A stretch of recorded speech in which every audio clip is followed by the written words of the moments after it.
Okay. Let me move this back to us. Yes, okay. Excellent. Hello, everybody. We'd like to start our webinar now. So, yep, we'll start with just a brief introduction. Yes, so hello, Robert. So it's nice to finally have this onboarding session. It was really challenging, all this admission process. And we are very excited to start working with you very soon. So as you may know, my name is Josué Velázquez. I'm the Executive Director of the SCM Blended program.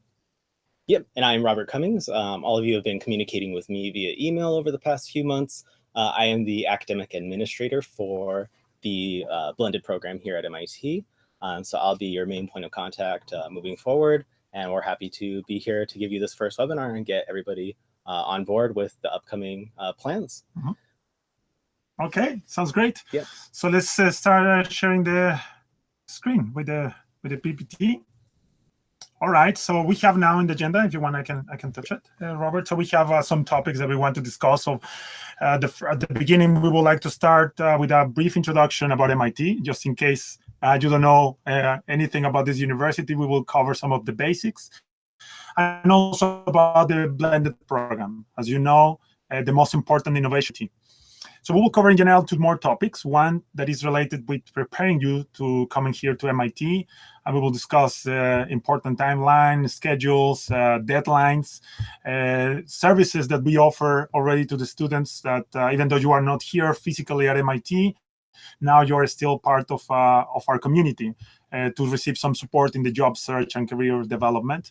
And Robert will give you a lot of information regarding all this visa application and the housing, health insurance, etc. And also we will cover some information regarding academics and program requirements. We will discuss a little bit about the curriculum, what are the type of courses you are expected to take during the spring, IAP, some of the pre-work, and also we will discuss about the 2 degrees that we offer in the Master of Supply Chain Management in the Blended program. Right? Yeah. All right. So let me just start by introducing some of the people that are going to be in touch with you, working closely. So we have some names there and also emails, and others that do not have the email. That doesn't mean that they are not going to be in touch with you, but they will be in touch with you once you are here in January with us at MIT. But as you know, my name is Josué Velázquez. My email is just my first name, Josué, Josue @MIT.edu. Robert Cummings also here, that probably all of you should know his email by memory. Yeah. And also with us, we have Dr. Maria Jesus Sainz. She's a research scientist of CTL. So Maria, if you can introduce yourself. Yeah, hello everybody. Can you hear me, I guess? Yep. Great. Yeah, it's a pleasure for us. Here we have the small capstone team. Here is Maria. Jesus Sainz, the research scientist here at MIT, and yes, hi everyone. I am Tuğba Efendigil, and I'm research scientist as well. Mostly, we will be together in the period of capstone projects, capstones and thesis. So I will follow the tracks of that project. So when you have problems, you're free to send me the emails about the projects, about the process of the projects with the NDAs, with the companies. So we are ready here to introduce with you. I'm glad to be here and excited to start working with all of you. So thank you. Yep. Excellent. So thank you, Maria. Thank you, Tuba. And also Aaron with us is in the chat.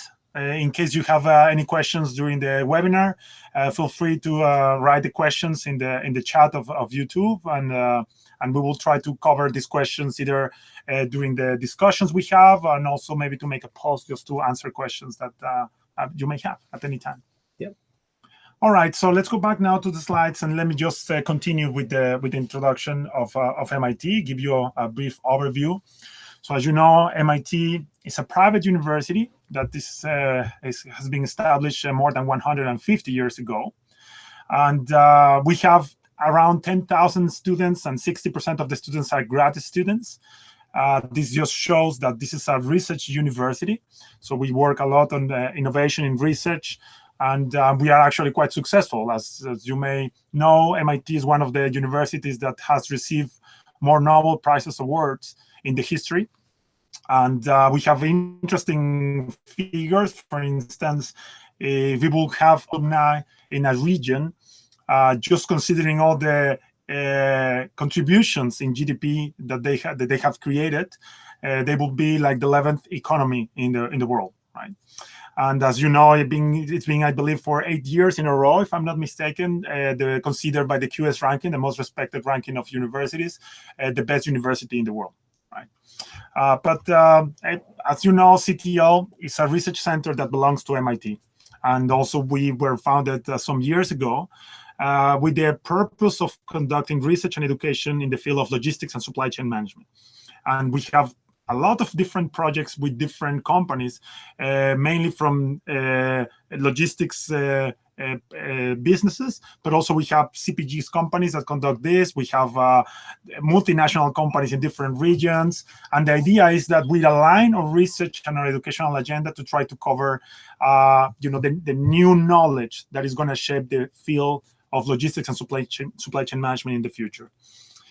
We do a lot of the different activities. Among those activities, we have our master program in supply chain management. We also have executive education programs.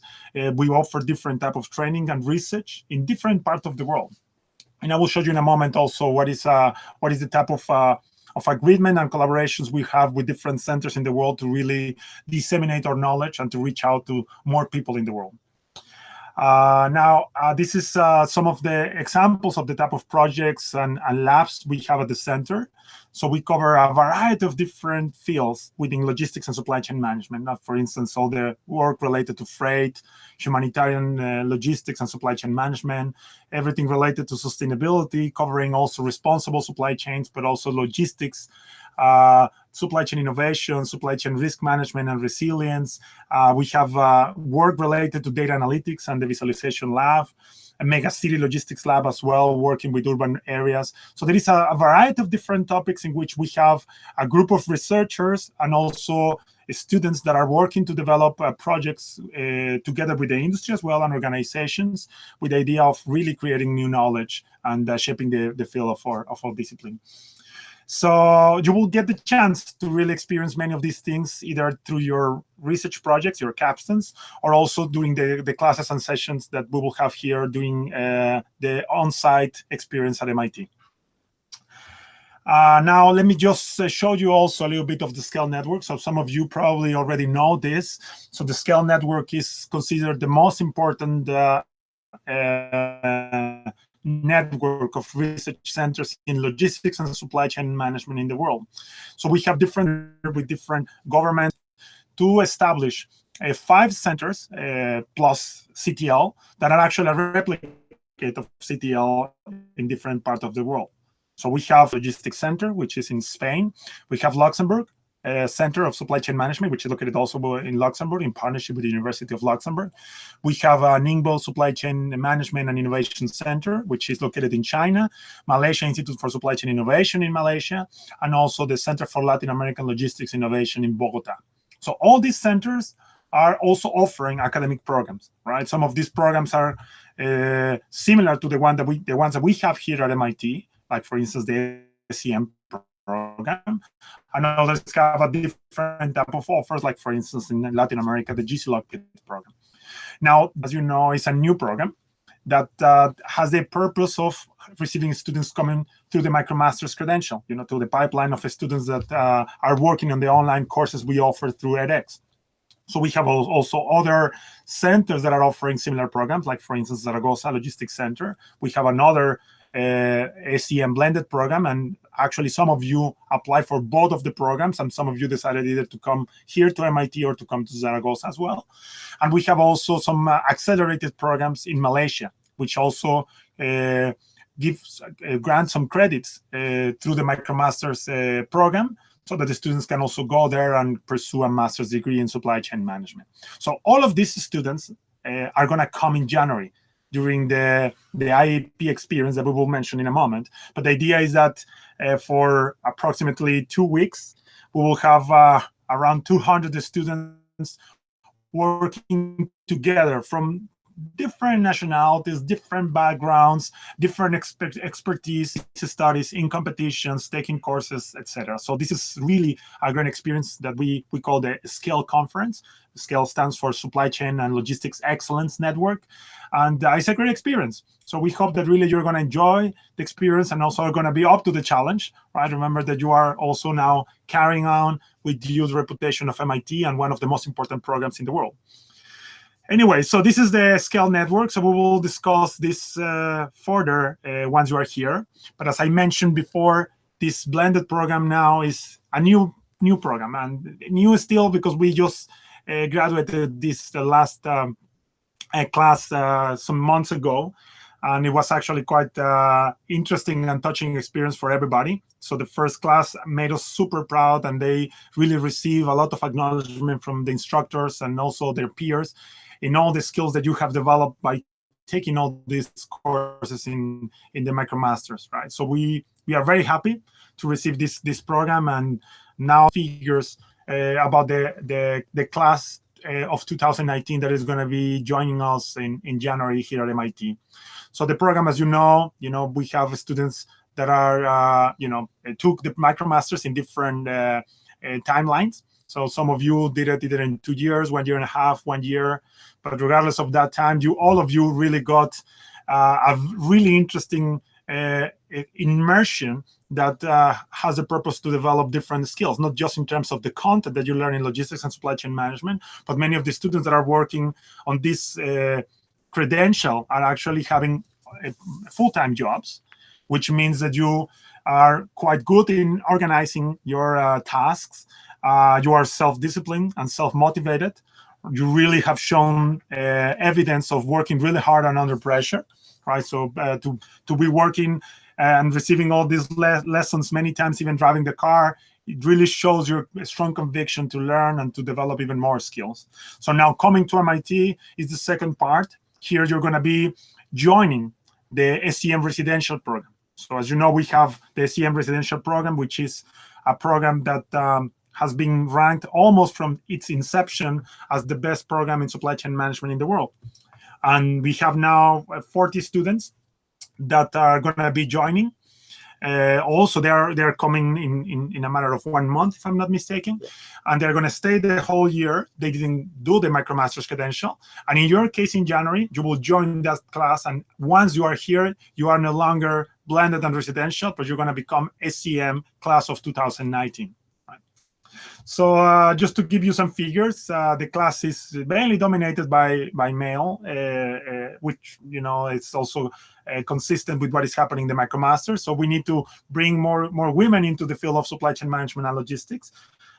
We have also an interesting mix of U.S. citizens or those that have a permanent residence of 24, but the vast majority of the class is coming from abroad, international students. And I will show you in a moment what is the different countries that are joining in January. In general, the average age and also the performance of the SCX CFX is really a very good performance, right, of this. So we are taking the best of the class of MicroMasters to join the program, plus all the rest of the requirements that you were also using for the application were also taken into account. So we are bringing a class full of experience in the field of supply chain management and logistics, a variety of expertise also in the majors and backgrounds, and at the same time also with great results in the MicroMasters in all the courses and also in the comprehensive final exam. Now, the countries, they are coming from 17 different countries. So last year we got 20, if I'm not mistaken. Yeah, 23. Yeah. So now we are having more from the same countries, which is also fine. 17 is actually quite nice when you have a class of 35 students. The majority is coming from the US, but also we have from India, from Canada, from China, Lebanon, Pakistan, and also a representative from all these countries, from Belgium, Dominican Republic, France, Germany, Hong Kong, Indonesia, Netherlands, Russia, Singapore, Spain, and Turkey, right? So quite nice. All right, so now let me just pass the microphone to Robert to start discussing the preparations to to come here to MIT, Robert? Yep, so I will be going over your transition here to MIT. Many of you have sent in some questions beforehand, so I think we'll be covering quite a few of those. Any that I don't get to, we'll just say to the end. And if you have any questions throughout the chat, feel free to go into the G chat. We had our first question in more details about the departments, centers, and labs here at MIT. So I'll send that along. As you can envision, MIT has all of these different sort of ways. MIT has all these different ways of categorizing departments. So just to put in the context of supply chain management, we are under the School of Engineering, a part of the Center for Transportation and Logistics, and then our individual program is the Supply Chain Management Blended program. So there are sort of 3 levels to get to where we are, and a lot of departments are set up that way. Yep, so why don't we start? So one thing to keep in mind that we like to remind everybody is you will be arriving here in the winter, the peak of winter, actually. So this was a picture from our orientation day that we had just a few months ago with the first blended class. It was quite eventful. They had over a foot of snow here in Boston, and we actually had our orientation events canceled the first day. We had to reschedule the next day. Luckily, everybody was resilient. Everybody was loving the cold there. It was exactly 1 degree Fahrenheit that day, where Josué was taking a photo with the class in front of the MIT Dome. So very cold to keep in mind. Those are real pictures from Boston, how the streets look most of the time during January and February. So just be prepared. I know a lot of people are from tropical climates, so that's one thing to keep in mind. Obviously, we'll have more preparations on that as we get closer. Yes. Now, just a rough sort of administrative timeline for you to keep in mind. Also, just to remind you, all of these slides will be sent out after the webinar. The video itself will be posted. I'll also send out a packet with that covers all of these in detail with a little bit more information. We have a Google Calendar coming out where all of these deadlines will be posted. And we will have a learning module website, which is MIT's academic repository. So we'll store all of our files there so everybody can access it using your MIT email accounts. So first in the timeline, right now, I think just this past weekend, you should have received an email to set up your MIT email account. That'll be very important because you'll use it quite extensively. Coming in September, international students can begin applying for their visa documents. I know there's been some questions about the visa, so we'll get to that just a little bit later. Then you'll start thinking about housing in October to select your housing preferences. The deadline's not until November. You'll get your housing allocation results in November as well. Tuition will be due January 1st. You'll get the first bill in December. That's also posted around early December. And then that takes us into January with the first day of the blended program on January 7th, Monday. We'll have our week-long orientation followed by the 3 weeks of the Scale Connect conference. All of this will be intermingled with classes, seminars, workshops, tours, speakers, and we'll cover a little bit that later on. And then the very last thing, which you can get started on early, but is to complete your medical report form, which is required of all students enrolling in Massachusetts. All right. Yep. So now one topic that we'd like to discuss is recruiting and job search support. So as you both, or as everybody knows, the residential students are here starting in August, and they have a more extensive job search process that begins in the fall with a lot more recruiting and having company sponsors visit here. The blended program is not involved in the fall recruiting process, but instead we do still offer services through our career development officer, Len Morrison. So he'll be sending out an email later this summer, introducing himself and getting you started with sending in your resumes. We're also going to offer you the Clifton Strengths Assessment so you can see sort of the areas of improvement that you have, what you're strong at, what areas you can develop over the coming months. And then we'll also include the profile book, which we'll post online to sort of introduce the class to potential employers. Then after your arrival on campus, you'll have extensive career coaching with Len, interview preparation, lots of job search opportunities, any sort of recruitment sessions that we have come in, interviews, those happen all throughout the spring. Len's very good at lining up guest speakers to sort of help with interview practice. A lot of the speakers had very high reviews when they came in, so we'll be looking forward to offer that as well. They'll have our main career services office, the Global Education and Career Development Office. Their services will be available. And then also we'll have a Career Bridge and Grad Leader platforms where we post a lot of our positions that we get from different industries. And so as you could tell, is international. So I know immigration is a concern for everybody. Just keep in mind that MIT's International Students Office is the primary point of contact for all visa-related matters. Although I'm happy to help and I am knowledgeable in some regard to the visa matters, I cannot answer everything, both legally and I just don't have all the answers. Immigration law is an ever-changing environment here in the US, as you've seen in the news and media. But we try to be as proactive as possible. I know students want to get their visa the moment as possible, but MIT just doesn't operate that way because we have over 6,000 international students. So you can imagine with an office of just 10 to 15 people managing all of that, we have to do our best to prioritize. So you will be able to start uploading your visa documents in September, September 15th. And ISO will begin issuing I-20s after October 1st. So usually it takes about 2 weeks is what they said. So beginning in October, you can expect to receive your I-20. I know this, there was one question, did any students have problems with the visa process last year? Unfortunately, one student did get called for extra screening, so it took a week out of his IEP/orientation, but we were able to catch him up. I think we're still starting with plenty of time in advance.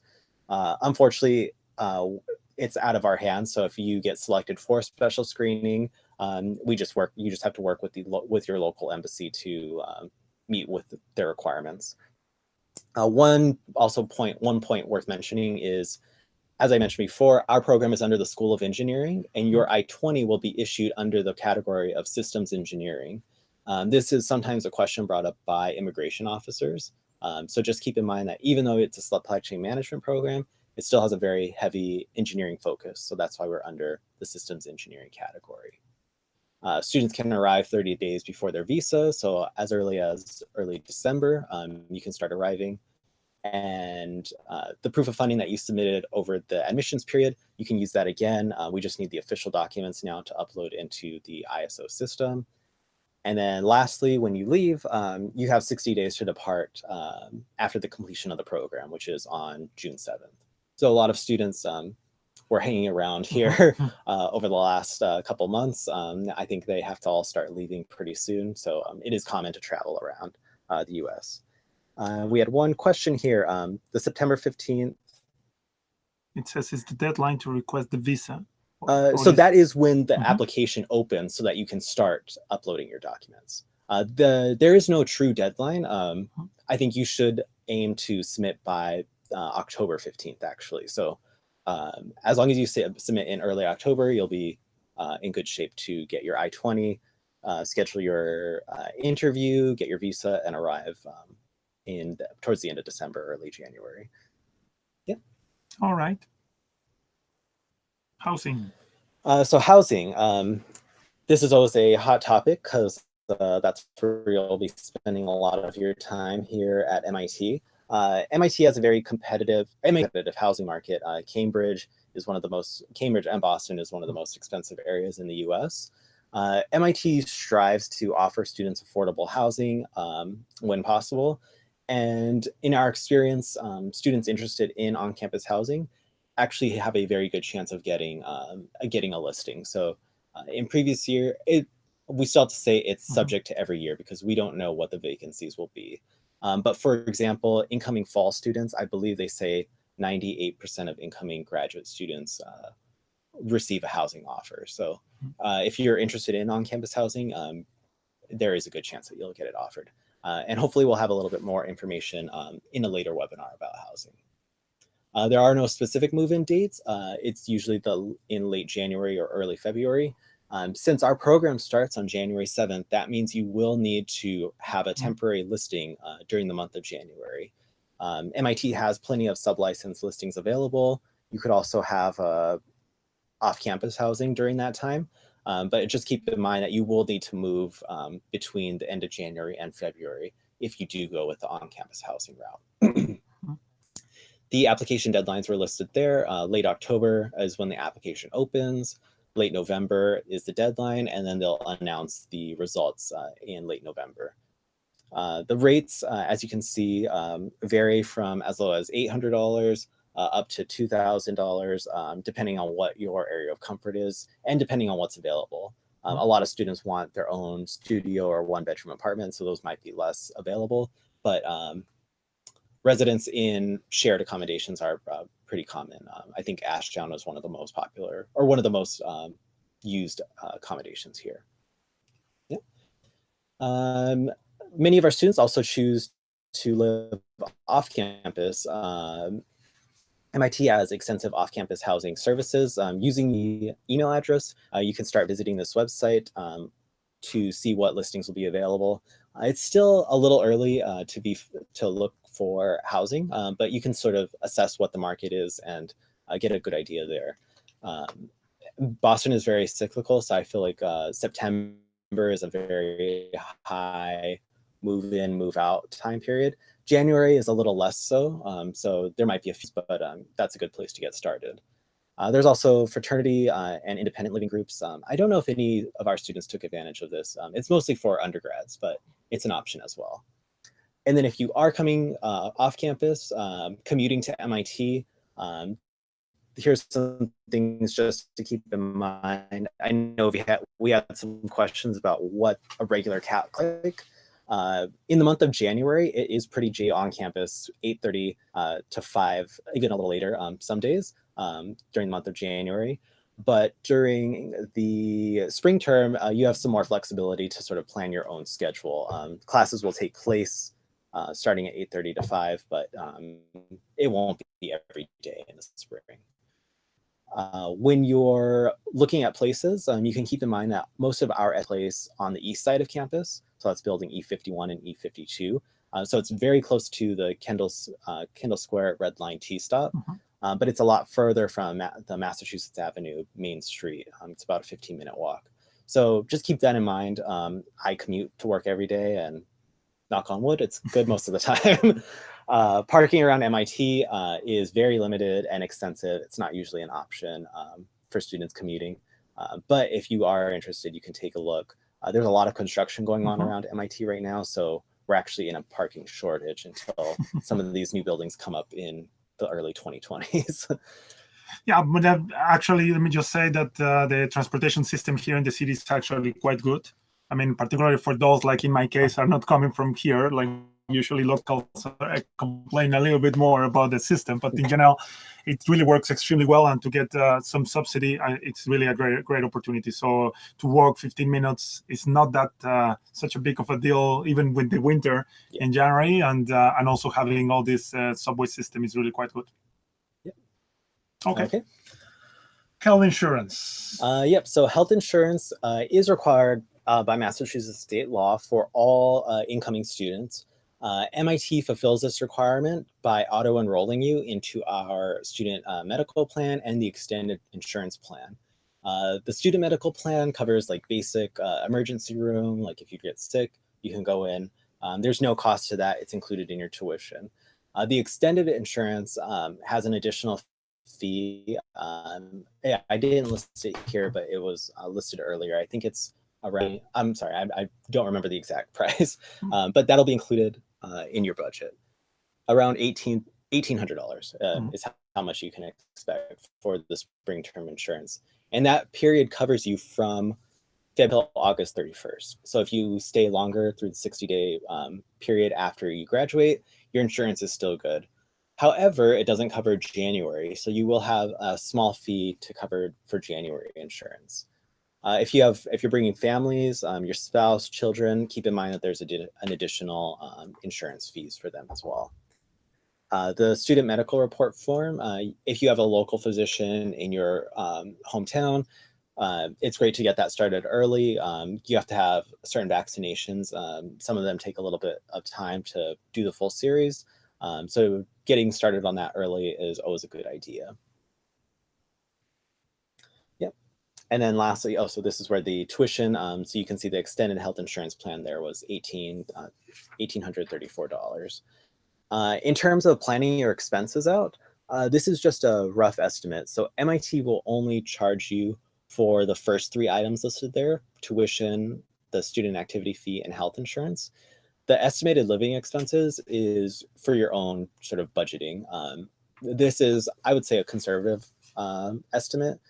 Depending on your rent, it could, you might be spending more or less, but you can expect your first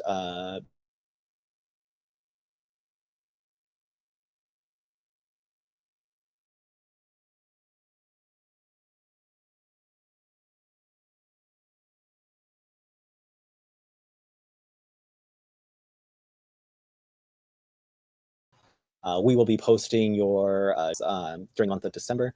And if you received financial support from SCM in your offer letter, it'll also come in the month of December. If you have sponsored billing from your company or government, those options are available as well. I'll include them in the packet that I send later on this week. And lastly, if you want to pay in monthly installments, it can be divided that way as well by enrolling in the tuition management system, TMS. So all of these will be provided to you in that December bill, so you can decide what the best option is for you. All right. Yep. So next we will transition to the SCM curriculum, where Josué will discuss, or no, where I will discuss. It's fine. We'll both go over. We'll discuss some of the basics of the program. Yeah. All right. So in general, but as you know, the blended program is it's a very interesting program. They're considered, as I said before, the most innovative program in education in the world. It's taking the best of 2 worlds. Like from one side, you know, the online courses, mainly with the instructor Chris Calpes, which is one of the greatest experts in logistics and supply chain management in the world. We went offline. This is what it says. I believe we should be fine now. Some offline. So hopefully some of the information that Robert just shared, please let us know. Still, we're gonna remember post all this information together with the slides, and also Robert will send a welcome packet with all these details. All right. So of course, as I said before, online education brings a lot of coverage. We actually got a lot of reachability with the program, more than 200,000 students enroll in some of our courses, quite flexible in the way that you can take it, independent. It shows a lot of independent work from your side to really get all the credit from this program, and also affordable, right? It's not really as expensive as any other type of certificate program of the level of MIT to really reach out for a certificate in the field. And now you're joining to the residential part, which in general means also bringing the academic credits for the experience that you took in the online education. You're going to have much more interactions. So there is a lot of work, teamwork, case studies, competitions, and also more interaction with the faculty. I mean, we know that all the technology you've been using has been quite successful in terms of having interactions in your online courses, but still this part is going to bring even more interactions that will help develop more skills in this matter.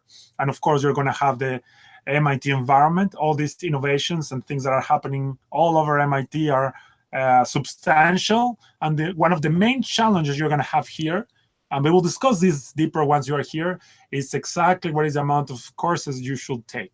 Because you come to MIT and it feels like you are coming to a Disneyland, you know, or to come like a very interesting part of the world that you would like to do everything, right? You would like to play everything, take all the courses, attend all the seminars, travel in all the tracks we have in logistics, and work in everything. And at the end, you may end up in a situation in which you're not gonna be able to take it. So when we talk about the MIT experience and the MIT environment, we always use the analogy of drinking from the fire hose.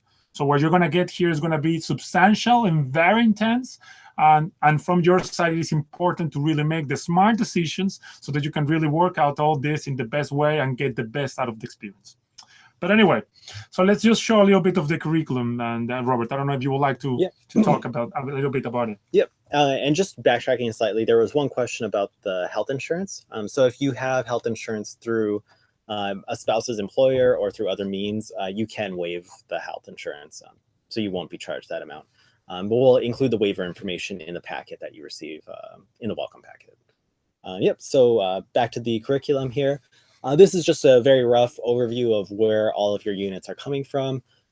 You'll receive 42 units from completing the MicroMasters.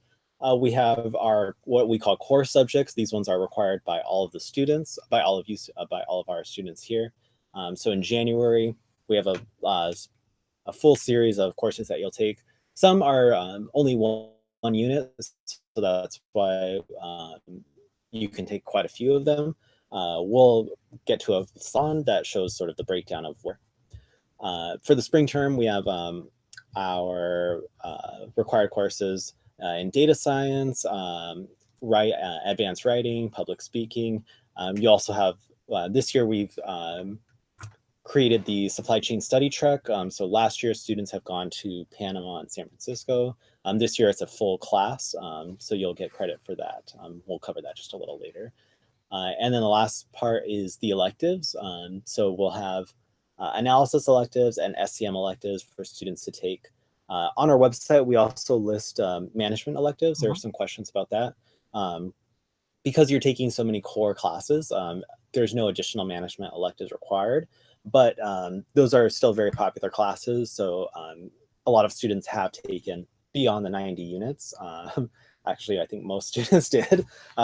So that is something that you can consider later on. The management electives are there as sort of a suggestion for other classes you can consider. Let me just make a comment that those students that really push it very hard to take a lot of credits really had a tough time, right? And at the end, for sure, when you come to MIT, you know that you are not coming for vacation, right? It's not like saying, I'm going to go to MIT for vacation to do my master and to have a great time. You're going to have a great time, but you know that it's expected that you're going to be challenged, that you're going to have, a lot of work to do, a lot of things to manage. So don't make your life more miserable, right? This is the main point. So you are going to like everything because the courses look very exciting, and also the courses of management, the management electives, it becomes really exciting. But at the end, the important thing is that you really focus on what you really want to do after you finish the program, and try to take the best of the MIT experience so that this can really boost your career and help you better on this, right? So don't have your eyes so big that your stomach is not able to eat everything, right? So be cautious, and of course you will have our support on this in January. So we will meet with you to give you some support, and at the same time you need also our authorization to move on with the credits that you're going to be coursing. But keep in mind that it's important that you know a lot, but also focus on what you really want to do at the end of the master's experience. And one thing to keep in mind with these units, so you see the number 90 and you sort of wonder, MIT is not like other schools where a standard class is 4 units. Our standard classes are around 12. So keep in mind, those units are supposed to equal the number of hours that MIT predicts that you'll be working. So if you sign up for 40 units, you can expect that you'll be working up to 40 hours a week on that number of classes. So that's just an important point to keep in mind if you're looking at like, oh, I want to take 50 units. Well, that's going to be an extensive course load. So now just a brief overview of the academic schedule. So where all of those classes fit in. So as you know, we will start on January 7th with our orientation and introductions, team building. So that first week will you will be working with in your business writing class. You'll also be getting some communications information. So those two classes are listed there. So we'll have a few workshops lined up in the morning time. And then in the afternoon, you will be working partially on the financial analysis review and exam, and more extensively on your research projects. So all the afternoons will be dedicated to your research projects, and you'll have to present where you currently stand. Let me just answer the question. So there is one that says, what is the programming language that will be used for the data science course? There is Python. Yeah. So actually, you're gonna take that course also. Well, I believe you were gonna talk about that in a moment during the Scale Connect conference. But the programming language is Python. Yep. So after that first week, then starting January 14th, all of the Scale students from across the world will converge onto MIT. We'll have up to over 200. Almost, was it up to 300? Up 200, to 200. Yeah, it should be around 200. Yeah, 300. That will be interesting. Yeah, up to 200 students will be there, and the classes will be broken out over the course of 3 weeks. So we will have the Python class taking place in conjunction with the special seminars, and then we'll have the Leading Global Teams class in conjunction with the leadership workshops. So all of those will take place over the course of 3 weeks. The full schedule will be available later on. We'll also have tours. And we had that question come in, what will be on the financial exam? So we are still figuring out exactly the content on that. Just to give you some comments on the financial analysis course. As you know, you took some of this content in the SC3X, if I'm not mistaken. And there is for sure some overlap with the course that the residential students are taking on supply chain finance here. So the idea is that you're going to have in the spring also some content on supply chain finance. And what we're trying to do here is during the blended orientation, you're going to work on some of the content that you're going to be using also for the spring. So there are things still that are not defined in detail, but at the moment that we have it, we will share it with you. Yeah. There is another one, personal message. Okay. Yeah. Okay. Okay. So yeah, that is just an overview of January. Okay. For the spring term, we will have another webinar later on in December. I'll list out the webinars where we'll discuss about your spring schedule so that you can start planning your classes for the spring term. Let me just mention something very fast in the Scale Connect conference. We will have an important event that is called the Research Expo, correct? Yeah. Yes, because the Research Fest is when you are graduating in the spring. But you have the Research Expo. And in the Research Expo, we have all these 200 students that are graduate students having a presentation of their projects, capstone, most of them, and also thesis. And they present this to a very interesting setting in which we bring corporate partners. As you know, CTL has more than 50 corporate partners, different companies coming here. Also some journalists like Wall Street Journal in previous occasions were also taking part, and APIX, CSMP, and different associations are also coming here. And the idea is that you get a really great chance to expose your research projects. Right, and that's why this part is really key, and that's why also the role of Maria and also Tuba is really important for the moment that you're going to be working in the research projects prior to coming to MIT, so that once you are here and also you receive all this training that is in the schedule for the orientation, for the blended orientation, really the idea is to boost you and help you really deliver something really impactful during the Research Expo, right? So this is a great opportunity for everybody. Like last year, this part was optional, even though all the students actually took the opportunity to really present. Now, in your case, it's important that you allocate the time to work during the fall in your projects, and then later also during January to work with us really hard, so that later when you present in the Scale conference in the Research Expo, you really get all the exposure and really grab the opportunity of having all these interesting companies working, well, actually visiting, and so there are potential companies that may be recruiting as well. So this is also a great opportunity for everybody and, of course, for the program. And just one more comment on the curriculum in general, because we had some questions earlier on. So the curriculum currently posted on our website is not updated yet.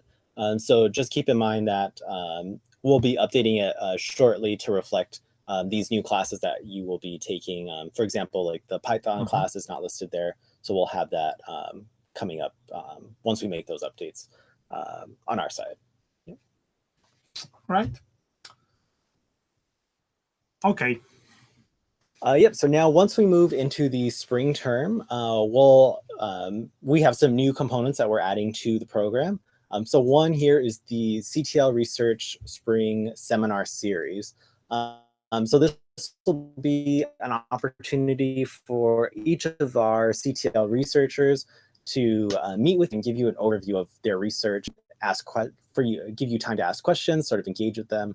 This will be offered to all of the SCM students, so you'll get a chance to mingle with the residential students as well.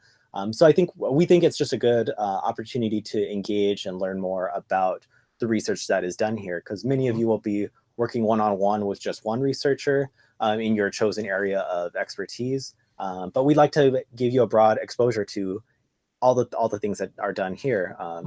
So that and an earlier slide, Josué mentioned all of the labs that are done here. So humanitarian logistics, sustainability, transportation.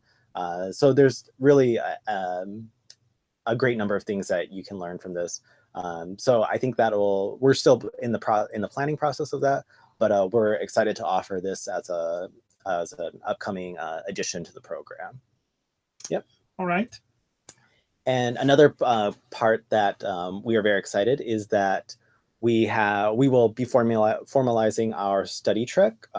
So as many of you've seen from previous from our website or from talking to other students, each year we have a study trek, and traditionally it's always gone to Panama. This year was the first year that we went to San Francisco with our students. So next year we'll be offering a similar offering. It'll be 1 week long. It takes place just before spring break. So spring break starts on the 23rd. The week before that is called the Sloan Innovation Period. So there's usually no Sloan classes, and we are not scheduling any classes that time period, because you'll be engaged in this full 3-credit class, which is essentially a 40-hour class for that 1 week. It'll involve tours, company visits, workshops, and you'll also have to complete a project due at the end of the program. It is a graded class, so you will receive a grade at the end. And we just think it really is the best way to sort of solidify the importance of visiting these places into our curriculum. And so we're excited to offer that this year. Yes. Yep. There you'll also have, because the Panama Trek is pretty organized. It's in conjunction with our partners in Latin America. But the trips in the US, so last year we went to San Francisco. This year we may offer Seattle as well. It's still in the planning process. So we'll ask any students who are interested in joining the planning committee remotely. We'll have the availability for maybe 2 to 4 of you blended students to sort of Skype in and be in contact with the residential students.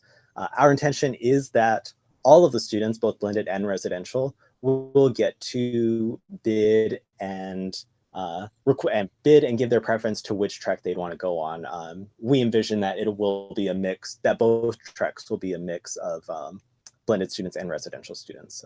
So the logistics of that will still be planned out in September, and then we'll ask you if you want to join the planning for the US trek later on in the year. So there are 2 questions. So the first one was related to the Research Expo, which says, will our sponsor organizations be invited to the Research Expo? The answer is yes, they are invited. And then the other question, can blended students go to Panama? The answer is yes. They can also, both tracks are going to be offered for residential and blended students. Yep. All right, yes. So now let's discuss one of the key elements for you in the program, in the blended program, which is the research project, right? And for this part, I'm here trying to convince you to focus on the capstone project, and you will see what I mean with this, right? So let me just show some slides on this. As you may recall, during the application process, all of you submitted a research proposal, right? So exactly what was like the idea of your project, how would you solve a specific question that you establish yourself that is assessed also in terms of the innovation and applicability. Also, in addition, data available also to work on this. What is the type of methodology that you intend to follow up? What are the pre-work that you're going to be working now in the fall prior to coming to MIT? All these things, you may recall, it was part of the selection. But now here, it means that in general, you are at requirement to for the submission of this research project. So you are good in defining this. Now, we have 2 degree options. One that is a Master of Applied Science, so it's in supply chain management, and this degree requires a capstone project. So a capstone project is like a research project that is not a thesis. It's not with the deep scope of trying to find an academic contribution, right? It's more in terms of applying knowledge on the field, following a research method, but more emphasis in the application than in the academic contribution, right? Now, the second one, let me just click here. Yes. So the second one is a Master of Engineering, right? Which was one of the degrees we offer since the beginning of the program. And this one requires a master thesis, right? Now, a master thesis, as I mentioned, this has more emphasis in a contribution for the field, right? So from one side, we have capstone projects. You still follow a research method, but the emphasis is mainly in the application. The literature review is quite marginal, and let me just change because appears. Remind me tomorrow. Okay, yes, very marginal. And in the case of the Master of Engineering, is actually very important. The literature review, how to position and understand the gap that is in the research, so that your thesis will fill that gap and actually help the academic community in terms of the knowledge of the field. Now, in general, you should go for the Master of Applied Science, unless you want really to develop your research skills, because mainly you are envisioning yourself to work in academia. If you actually are using the master program for, in general, what is all about, so we work with a lot of applied research. We teach you things related to leadership, and so all those things are usually skills that are more suitable for working in the industry. So that's why, unless really you want to pursue a research career, it's more convenient to go for the Master of Applied Science and to conduct a capstone project. Both actually are strong enough, right? It's not that one is better than the other. The difference is that in the thesis, you're going to have to position more the research contribution, while in the capstone, you're going to have to position more the emphasis in the application, how you are really solving the problem for the industry, right? And that's probably more also interesting for those that want really to work in the industry. Yep. You were going to say something, Robert? Oh, yeah. And I just want to comment on one question that came in earlier on. Is the final degree awarded? Do SCM residential students and blended students receive the same degree? It's exactly the same. There's actually no difference in what is printed. So everybody will receive either the Master of Applied Science or the Master of Engineering. So there's no difference there. Correct. And it's important also to say that both are masters on supply chain management, right?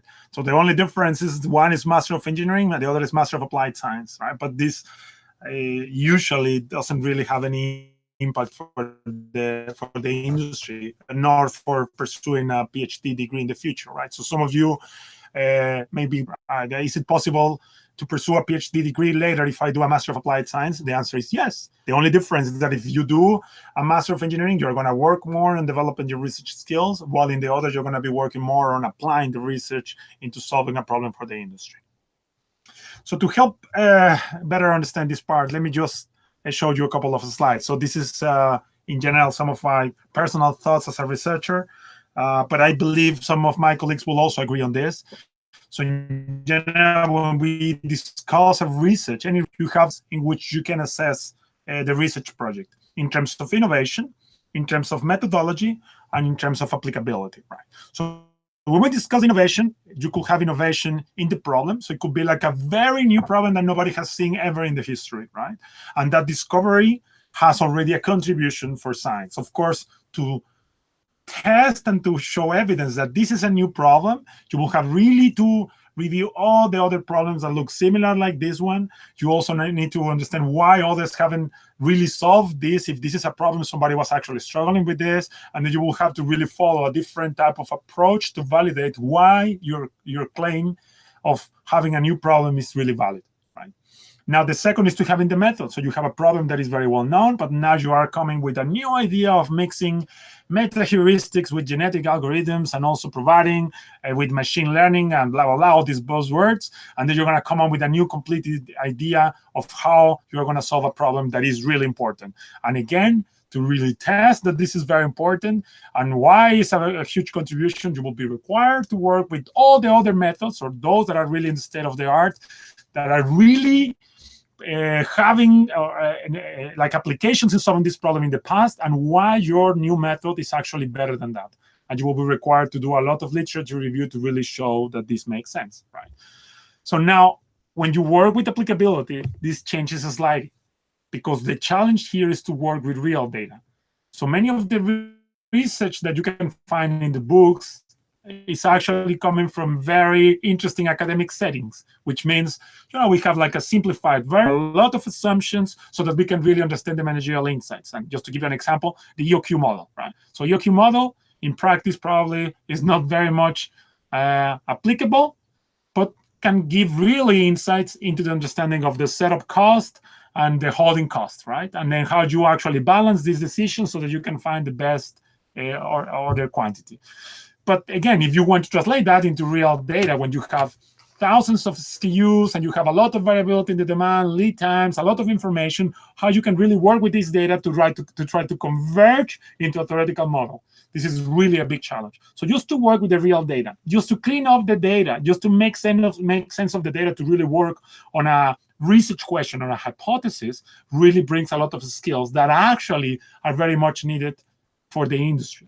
That's why it's very challenging, but develops different types of skills, right? Also, the development of other tools, this happens mainly in projects that are very much related to consulting. So how you can develop a decision support system or tiny applications that can really solve the problem for a real setting, right?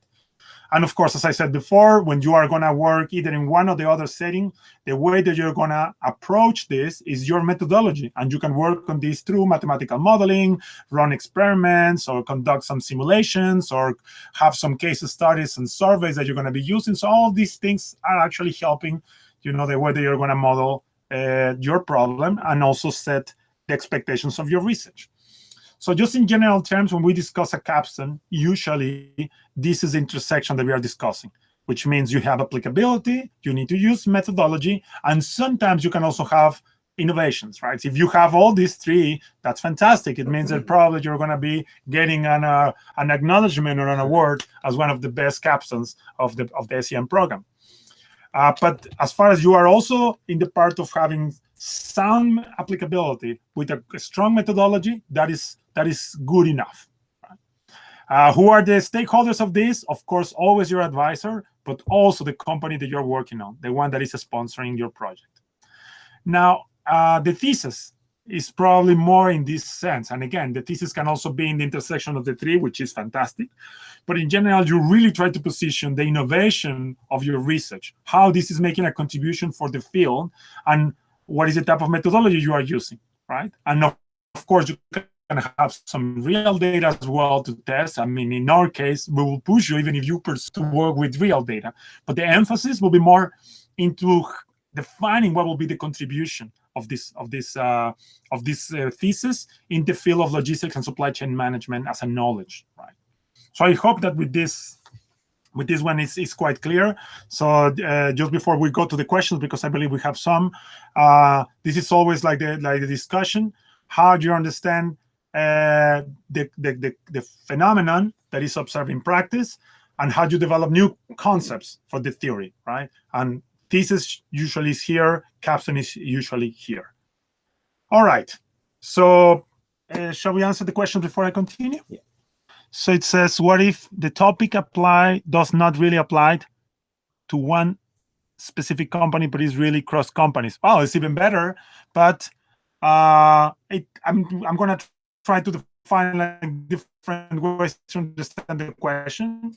So the question says, what if the topic does not really apply for one specific company, but for really cross companies? So at the end, if you're working on the capstone project, it is expected that your solution will solve the problem in the company, right? At least provide guidance on that. Like, this is the main customer, right? If that solution later can actually be generalized and can help other companies, that's even better, right? So in general, we are going to require this. You're going to solve the problem in the capstone, and you're going to be required a limit amount of generalization so that we can understand how this fits in the knowledge, right? But the main emphasis will be to solve the problem, because if you solve it, you have shown that you can really work with real data on the real context, with very strong context and conditions that even will question the assumptions of the theory. But to get that application is what is the emphasis, right? You will be required to follow the research method, but this is the emphasis. If that solution later can be generalized for other companies, even better. Right? Even better. So I hope that this is what you meant. If you're saying I'm going to create something that will solve other companies, but it's not solving this company, I will question that to say how you can prove that. Because you're saying that this will solve others, but you haven't solved it. So at least solve the one that you have in your own data. Right? So I hope that I answered the question. If not, let me know. What's another? The first one is, if the intent is to pursue PhD after this master's, we will get support for the thesis. I don't know if you mean financial support. No, I believe support like guidance in terms of knowledge. But I believe this comes like slightly different. Like in general, if you say, well, I really want to pursue a PhD thesis, I will tell you a PhD degree. I'm sorry. Then I will tell you in a moment what will be the requirement, right? So that you still will, if you would like to work on a thesis in the master, you will be required still to show some proven skills for this, right? If you cannot make it now, is still working on the Master of Applied Science, you can still develop research skills, right? It's not like it's the opposite, but still you're going to be required to learn more the other. So anyway, I promise that I will cover that part in the next slide. Please repeat that question, and then I will try to answer better. All right? Okay. So now this is just to show you also how it's going to be the working load. This is just to really not to scare you guys, but just to make you aware of many things here. So the Master of Applied Science requires 90 units, as just Robert mentioned, is the capstone. And you take one term to complete the capstone, right? In general, you're doing some pre-work, we know that, but once you're here, you're going to take 90 units and then work on the capstone project, only in 5 months, right? The Master of Engineering is the same. Right? You have a thesis, but as I mentioned before, more work how this is making a contribution in science. And this requires a lot of literature review, right? It's more than just working with the spreadsheets and the data and also trying to come up with the analysis. It's more like going and reviewing, right? And this requires a lot of time, right?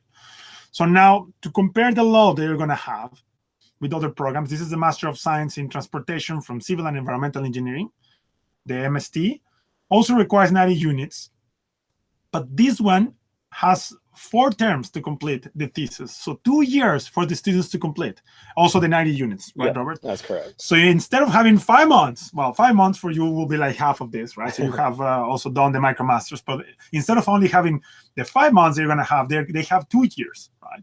Other guys, like for instance, in the Masters of Engineering in Electrical Engineering and Computer Science, is between 1996, they get from 1 to 1.5 years to finish again all these credits and the thesis.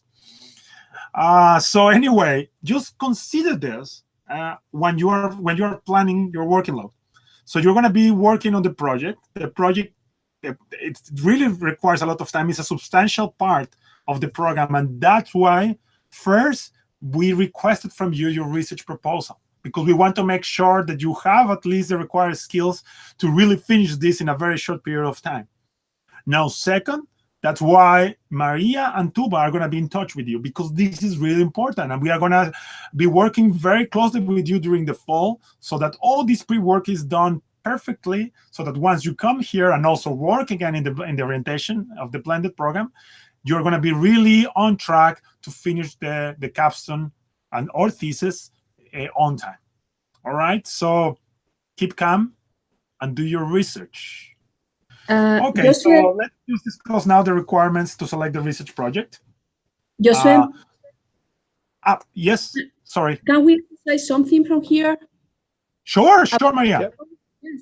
I mean, I think it's very important. I mean, just following all what you mentioned is that the access of the data as soon as they can. Because it's important, because otherwise then the months, I mean, follow, then you start in the sprint, and then if you don't have the data, it's going to be a real issue. So then we have been working with this kind of projects in the past. So access to the data is extremely important. I want to emphasize this because usually is a guarantee of success. So yeah, we want to emphasize this. Thank you. All right, thank you, Maria. Actually, key, and in the next webinar that we will share in a moment, Maria and I will be with you to discuss about the research projects. For the first step is like, well, for now, still don't get too stressed because we need to first to tell you what are the projects that are selected. And then once you know this, then the next step will be for sure, make sure that you get the data, right? As Maria said, if you don't get the data soon and you don't start working with this may require forever, right? Like you can work with the company just to sign NDAs or to work on agreements, whatever. And once you get some of the pieces of the data, then again, the data is not coming as you were expecting. All this work really requires a lot of time. So the point of Maria is really important. Work out with the data prior to coming here and having everything all set is key to guarantee the success of your project, right? So thank you, Maria. So let me just continue with the requirements to select the research project. So in this part of the Master of Applied Science, what we are saying first is that all of you are already here, unless you say the opposite, right? So Master of Applied Science, so there are going to be some pre-selected students. As you know, the idea is that in the capstone project, you're going to be working in pairs, while in the thesis is going to be individual work. So usually becomes a little bit more exhaustive. But this is also important because in the thesis, you need to show as an individual this skill of doing research, while in the capstone, you need to work in teams, specifically for students that are coming from the online experience in which you know and manage your own time, work and deliver at night or whatever time is convenient. Now you need to coordinate with other people. You need to work in synergies and to have a different type of skill. So the capstone project brings all of this. So those students that are pre-selected, so as you know, we have 35 students. So we will get some of the students that we already checked the projects, and by we, I mean Maria and Tuba were working on this. So now we have a pre-selection of the projects, and we will send you information, and we will ask you to reduce the project description that you submitted for the application into a one-page proposal summary, right? And we will give you more guidance on this. But the idea is that we will share the template. We will say to you, these are the guiding questions, fill out the blanks, and submit that to us, so that description of the project is going to be available for the rest of the class to also pick to work that project with you, right? And this is how it's going to work. So now, second, we will give you the description of these projects, and at the same time, we will put other projects also proposed by the researchers here, including myself, including Maria, in which we will have description of projects, and together with the projects that you are proposing, students are going to be giving a chance to rank preferences and select their projects. And what we're going to try to do is to match preferences also with the type of project, and at the end define how it's going to be like all the work in the capstone projects during now this period up to you finish your program once you're here at MIT, right? So we start this, we will send this information in August, exactly after we have our webinar. And then we'll have in September, right? The first week of September, if I'm not mistaken. Middle of September. Middle of September. Okay, but we will share all of this, right? So you don't need to learn this now.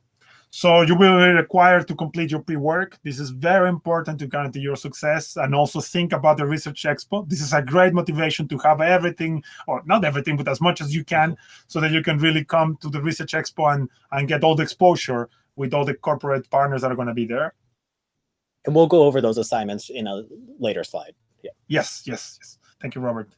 Now, for the Master of Engineering, if you, after all my comments, you say, Josué, I really want to do a thesis, right? Because whatever, right? You have a personal reason or a professional reason, that's fine. So first, you're going to be required to have a proven track of skills to conduct research. So our job now is guarantee that you are going to succeed in the program. If you are saying, I want to do a thesis, usually this will require a different type of work that we didn't assess during the application process, right? So because we need to make sure that you can finish on time, you need to show previous work that you've done in research, either publications in peer-reviewed journals, or maybe you have already a Master of Science degree, so you did a master thesis, or you have a PhD degree. Maybe you can also pursue this because now you know at least what you're going to be doing, right? And that's fine.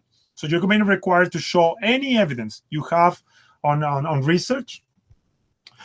We will ask you to revise your research proposal. So you have already a research proposal you submitted, but now you're going to be working on extending this around 6 pages. So we will give you also a template on this. We will emphasize in this what is the academic contribution of your work, right? You will have to find an MIT CTL advisor, right? So all the researchers that you need to, we will give you some guidance already. I share with you some of the research labs we have, but also Robert will follow up on the other, we said this, somebody was asking about the research and the other schools and details on the department. Yeah. So maybe we can share also the CTL website and also share with you all the different research labs, initiatives, projects we have, and get an idea who could be your advisor for the project you are proposing. And then we will have a committee.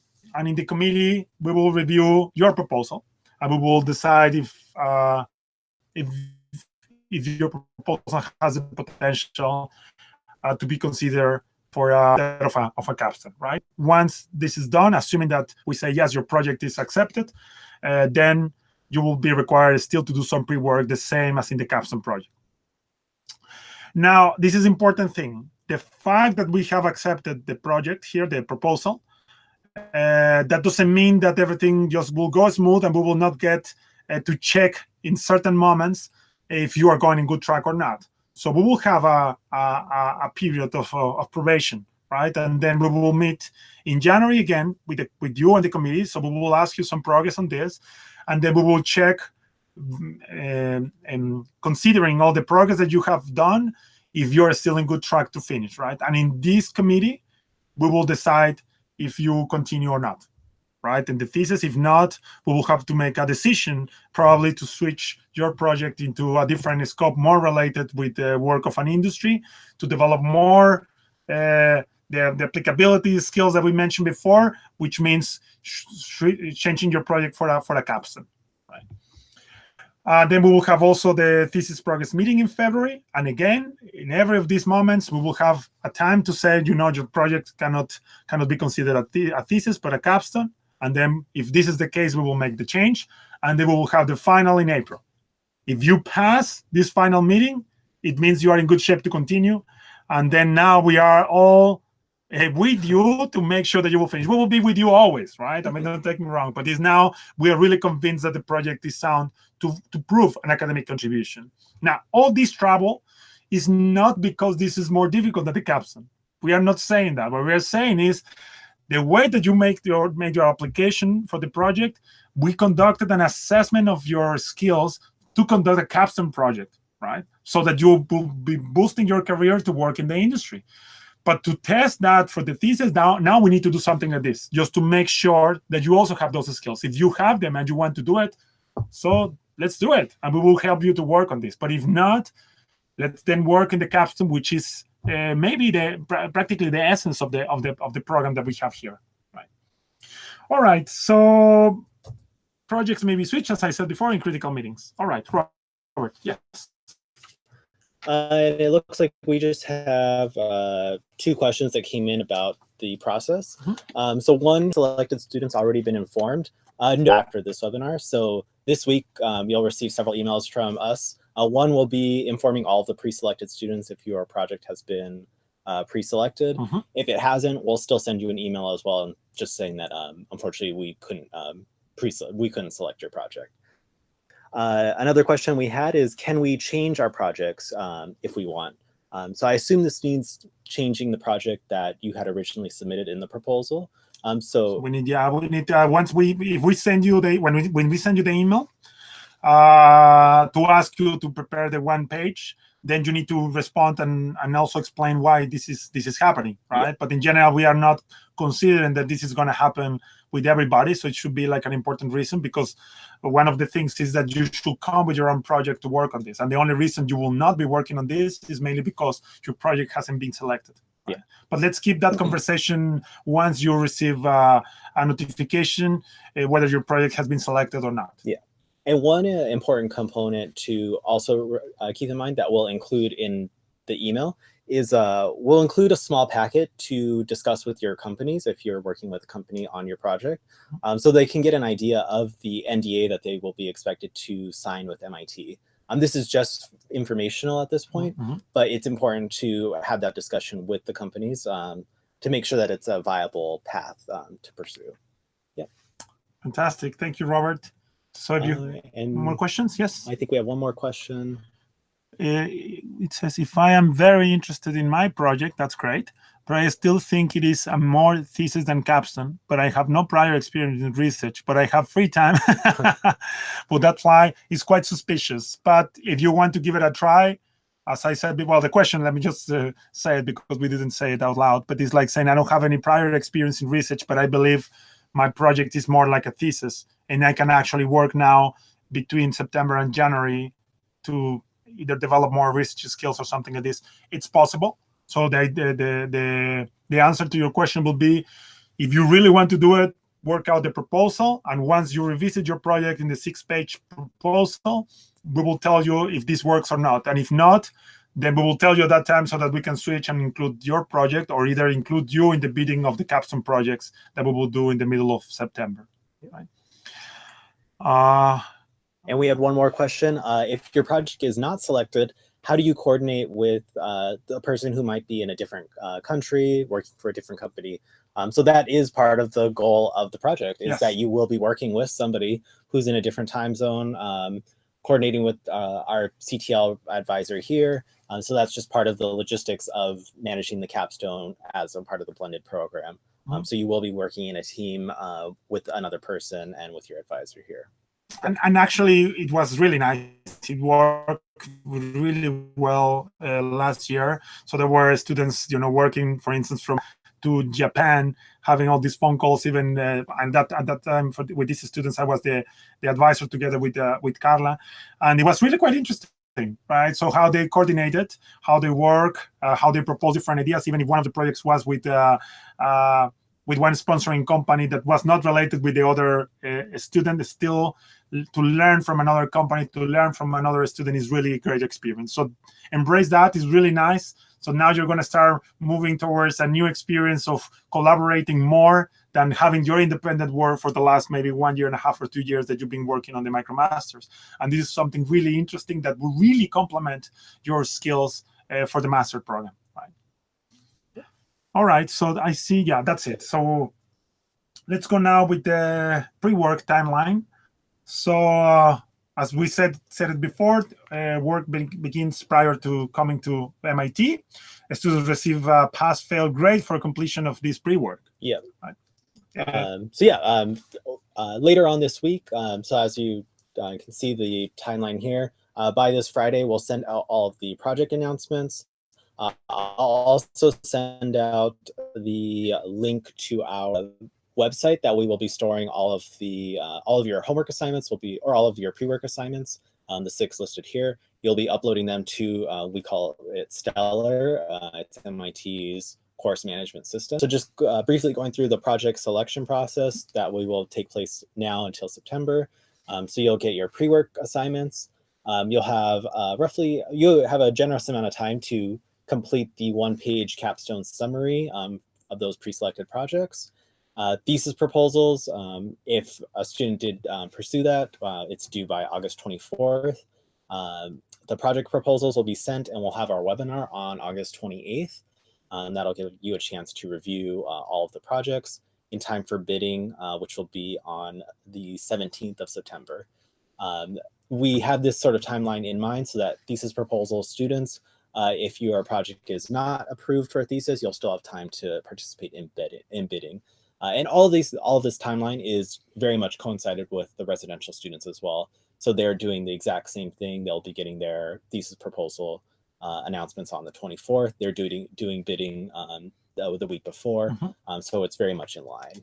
And then we'll have another webinar later on in September to discuss the pre-work assignments, but here's just a brief outline of the 6 that we sort of have in mind. So you're meeting with your fellow classmate, provide statement, motivation. You'll do a literature review, research methods. We have the poster for Research X in mid-December. And then once you arrive on campus, that those afternoons that we have during our week of orientation, you'll be producing slides to be peer reviewed from your colleagues and also from researchers here at CTL. Where can you find a requirement of the template? So we'll get to that at the end, but if you are interested in the thesis, we'll just ask you that you email me and I'll send out those templates as well. Yeah. So we will, for those that are interested in the thesis, once we communicate with you in this week, in these coming days, you're going to receive also more guidance on the templates. Yeah. As well. All right. So, and I believe I already mentioned the MIT Scale Conference, but just to emphasize even more the importance of this event, is really a fantastic experience. So all the students are presenting their posters there, and you see these actually are some pictures from this January 2018. And it becomes a really great experience to discuss these ideas with corporate partners, with media, with researchers, not just from MIT, but also from the other centers, different students. It's really, really a great gathering and a great opportunity for you to expose what you are doing, right? So we will give you more guidance on this. So once we discuss the capstone thesis project webinar with Maria, you will get also more guidance on what is the poster and what is the expected deliverables, so that you can really succeed in this big event, which is the Research Expo and the Scale Conference. All right, so I believe now it's the upcoming action items, Robert, so I will pass it to you again. Yep, so we are just wrapping up the webinar here. So yeah, just a few action items. So as I mentioned, our next webinar will take place in August, where we will discuss the capstone bidding process. We'll also send out all of those one-page proposals from your fellow classmates, ones that we've collected here in CTL. And that'll give you a couple weeks, usually 2 or 3 weeks, to review all of the projects. And then we'll have the bidding in September. Just an overview of the upcoming webinars that we have in mind. Once we send the assignments, once we give you the capstone assignments and advisors, we plan on having another webinar where we'll discuss the pre-work to get you started on thinking about completing those assignments and meeting with your colleague to finish the pre-work. To move you along through the research process, in October, we'll have MIT's librarian join us. We also might have some support from our writing instructor. She'll be giving you a little bit of information. We're still working on the logistics of that, but we'll make sure that you are well equipped to use MIT's resources. I know some of you have already started using ResearchGate to look at scholarly works that are available. I think the MIT librarians will actually be very useful to sort of give you the full tools available. As you can imagine, MIT is a R1 research institution, so we have almost unlimited supply of ways to research. Yes, that's right. We will also have our last year's capstone and thesis projects are being posted to the CTL website, so that I'll send out just a reminder, so you can at least look at all of the capstones that we had from last year as well. Blended and residential are there, so you can get a look into that. And then in November, we will have a class selection webinar where we will go over the classes, Sloan bidding, and get you starting to think about the process to enroll in spring. And then at the very end of December, we will have a poster webinar to give further instructions about the poster for Research Expo. A lot of that has to be coordinated weeks in advance because we have over 200 students submitting, or we have several posters being submitted, so we want to make sure that you get started on that now. just 2 action items coming up. A lot of the action items are on my end to communicate the templates with you, to send out the welcome packet, and to give you access to our online research course where you'll be submitting all of your assignments. Make sure to create your MIT email account because that is needed in order to access our website and get your MIT certificates. And also make sure to email us this week if you plan on proposing a thesis. I will send out the template and comparison to everybody today. So check your personal email. And then by Friday, hopefully everybody will have their MIT emails, and I will start communicating with you solely by your MIT email. But yeah, today I'll send out this webinar and those documents. And you guys. Fantastic. Okay, so we have any final questions? I don't see, let's see. No, I don't see any other major questions. I know we didn't get a chance to cover all of the ones. I want to thank Liz, Param, Yao, Ajay, and Dawn for submitting questions in advance. I hope we covered most of those. I know I didn't cover all, and I will maybe do a little FAQ of some of these questions so that I can share it with everybody. But in the meantime, if anybody has any questions, always feel free to email Josué or I, and we'll get back to you. So yeah, keep a lookout for our email coming out later this week. Okay, so with that, I would like to say thank you. Thank you, Robert. Yeah. So thank you, Aaron, also, and thank you, Maria, Tuba. And thank you guys for joining. So we will send all the link and all the information so that you can materials and also the video again in case you want to revisit some of the parts that we discussed here. But I would like just to say that really we are super happy to start working with you.